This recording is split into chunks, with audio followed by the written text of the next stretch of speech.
Hare Krishna. We will be discussing today the qualities that a woman can imbibe from ISKCON. Actually, I was a young girl just stepping into my teens when I was introduced to the International Society for Krishna Consciousness, ISKCON, by my family.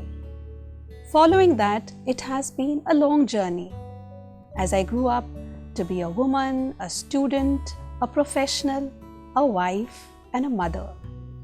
Through this journey, I have realized that so many of the values and culture that my parents tried to instill in me since a child was very, very deeply nourished and enriched by the teachings and examples that I have observed in this ISKCON movement. Today, I will try to share with you few of these. The first thing that comes to mind is the quality of respect. Respect for every living entity. But since we are speaking on the eve of the International Women's Day, I will try to focus on the respect for women.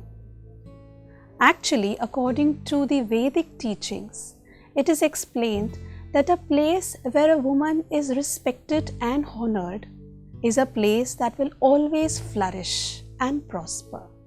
But a place where there is dishonor and disrespect for a woman, that is going to perish and destroyed very soon. According to the teachings of Chanakya Pandit, a wise man is one who actually considers every woman other than his wife as his mother. And I saw this practically being implemented in the society of ISKCON, that every man, irrespective of the age, would actually address every lady as mother or Mataji. And every lady would respect every male other than her husband and consider them like her son. So this was a quality of mutual respect. Vice versa, compared to what exploitation takes place in the outside world, this was a place where everybody mutually respected each other, and this really touched me. The other quality which actually impressed me was that there was opportunity for everyone. Srila Prabhupada, the founder Acharya of this ISKCON society, actually was a revolutionary because he saw to it that everyone, whether man or woman, irrespective of one's background, could actually develop and get the advantage of the knowledge of the Bhagavad Gita and Srimad Bhagavatam, to the extent that we understand what is our real identity. That we are not just a woman or a man, but we are actually spirit soul. And this knowledge was available for everyone. Even the traditional practices that for centuries was just there for a privileged few was actually opened up for everyone. All men, all women.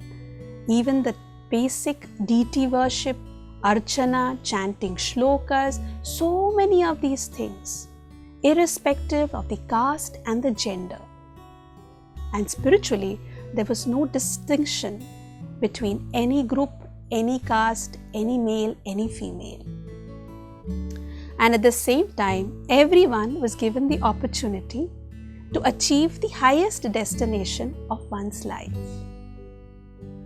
The other thing, the next thing that actually touched was that this is very, very practical. Bhagavad Gita is not just theory. None of the Vedic scriptures is just theory. Because as I learned the teachings, I realized that there are examples of Queen Kunti, and Devahuti, some of the most noble ladies, and their prayers are worshipable. People who are renounced are actually worshipping these prayers and their qualities.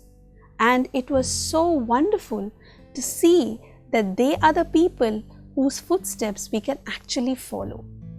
But it didn't stop there, because they were not just in the pages of the Bhagavatam or the Bhagavad Gita, but I could see examples of people who lived by these teachings, people who lived with their families, ladies who took care of their families and their children and so many other duties, but still could achieve the same amount of perfection in their life and be very happy and peaceful. The fourth thing which actually impressed me was that I could do whatever I was doing, cultivate all my skills that I had, and at the same time perfect my life by doing them. Like, if I love to paint, I can still do painting, but do it in a spiritualized way. If I love to sing, I love to cook, I love to dance, yes, very nice, but I could still spiritualize it and perfect my life. I love to take care of the sick, I like to treat people, I want to serve as a doctor, yes, I could do that and still serve Krishna. The other thing that touched me and was very, very unique is the quality of cleanliness which Srila Prabhupada emphasized. Cleanliness is next to godliness, and it is definitely the need of the hour now. But Srila Prabhupada emphasized both external cleanliness and internal cleanliness. External cleanliness is cleanliness of the body as well as cleanliness of our surroundings. And it was really amazing to see that ISKCON temples anywhere around the world are maintained impeccably clean. At the same time, our surroundings, the ecology, the environment that we are so much worried about now, a person who manages this cleanliness within and without would never even think of polluting the environment, because she considers it to be a property of the Lord. And this Srila Prabhupada emphasized. At the same time, internal cleanliness, that is cleanliness of our consciousness, by regularly hearing the holy name of the Lord.